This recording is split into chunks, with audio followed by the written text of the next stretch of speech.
Millionaire gives up his seat to an old woman. She changed his life forever. Imagine sitting in your luxurious first-class seat, comfortable and quiet.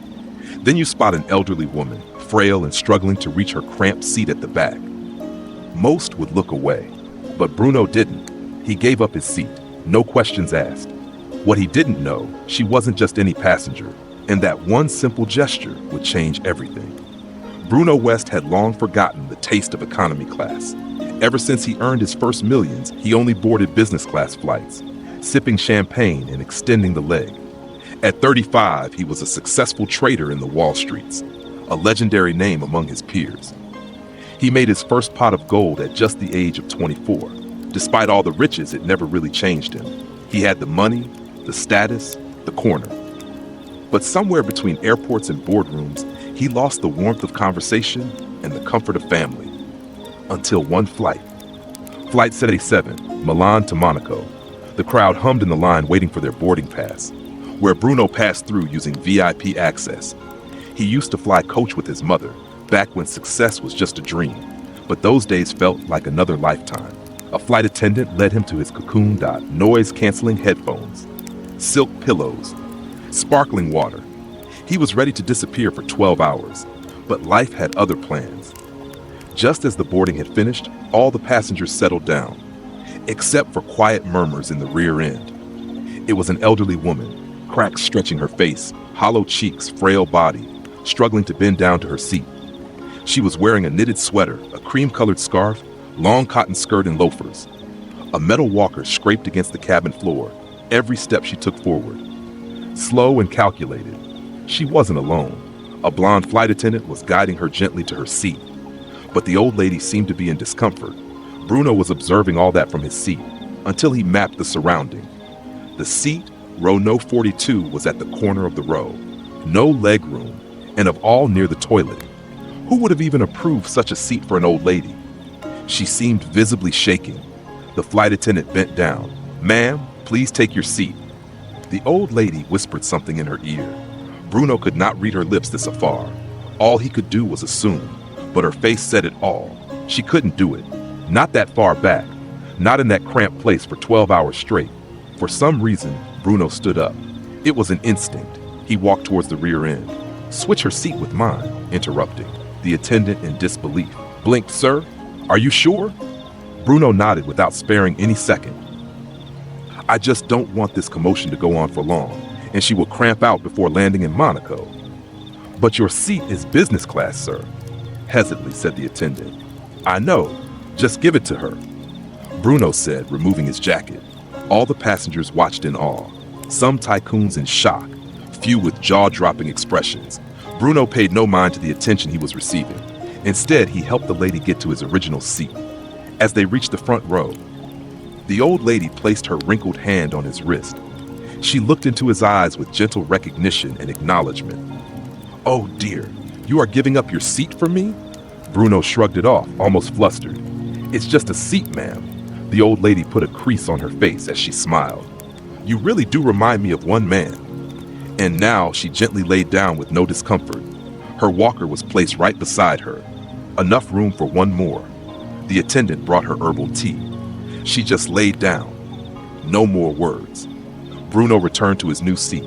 He had long forgotten the touch of synthetic leather seats. The contrast was jarring. Now his seats didn't recline, and the sound of toilet flush clearly rang in his ears. Although he didn't mind. A few hours into the flight, Bruno raised his head, trying to look behind the slightly open curtains. There was this old lady, comfortable and fast asleep. Some sense of relief settled in his heart. A voice in his head said, "What if it was your own grandma? Would somebody have noticed?" When the meal cart came by, Bruno refused the food, but when a kind woman beside him offered him some cookies, which he accepted hesitantly, she said, "Not many people would do that in your place."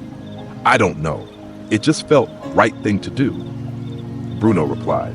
Slowly, all the passengers seemed to be falling asleep.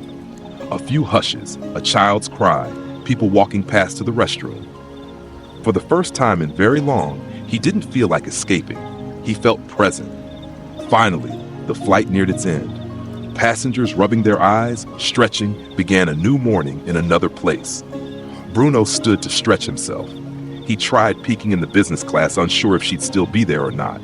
She was awake, sipping warm tea, her posture elegant despite her frame. Then she looked back and caught him in sight.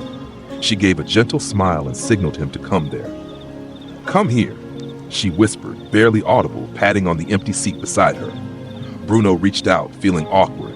"Let me tell you a story," she added as he approached her. The old lady reached into her purse. The purse was not ordinary, it was Birkin. Something was off. Bruno seemed confused. He knew the brand very well. How could she afford it? Not if she was an economy passenger.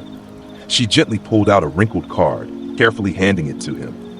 "You see, I'm not just a passenger," she said. Bruno unfolded it, and his expression speechless. Bruno narrowed his pupil, bringing it closer to his face. The name on the card, smudged with ink, almost faded. The sign was unmistakable. Dr. Sarah Williams. He rubbed his eyes. The name, he'd seen it before in Forbes magazine and many UNO articles. She was a legendary person throughout the world, known for her charity funds, NGOs, a philanthropist, legend in flesh. She'd built many hospitals in rural areas around the world, helped many in need, established clinics free for all. A major executive of UNO, a legend, a living legacy. He looked straight at her and said, "You're Dr. Williams, right? I've read all your articles. In fact, I was reading your blogs earlier." She smiled gently. "I used to be. Now I'm just an old lady hopping around the places that needs me, but I recognize a good man when I see one." Bruno felt flustered. I'm honored." She chuckled softly. "If you had recognized me, nothing would seem real." Suddenly, the seat he had given up held more value. His sacrifice led him to meet her, and he was thankful for this encounter. Dr. Williams gently pressed on his hands with hers and said, "Do you know the real reason why I took economy?" Bruno shook his head with no words. "Because I wanted to be out of camera lights for a while. All those governmental budgets, meetings, speeches secluded me from my real motive. Therefore, I decided to stay low and visit the needy ones myself, not with titles, just as a woman." She looked out the window, "And of all I wanted to go drop by my hometown to see off my grandkids, with no hassle," she added, "but now my body doesn't listen to me. All thanks to Lord, you came by like a blessing and saved me yesterday." Bruno shrugged. It was the right thing to do. No matter, even if it was someone else, I would have done the same.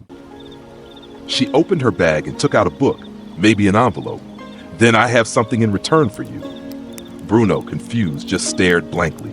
She wrote something and handed it to him, saying, "It's a gift nobody can buy." She opened a worn leather notebook and began writing. "Then I will offer you something." Bruno slowly turned the paper around. In the paper was written something with her signature at the end. Lifelong access to Williams Global Trust. Any project, any help. Justify the cause. We'll fund.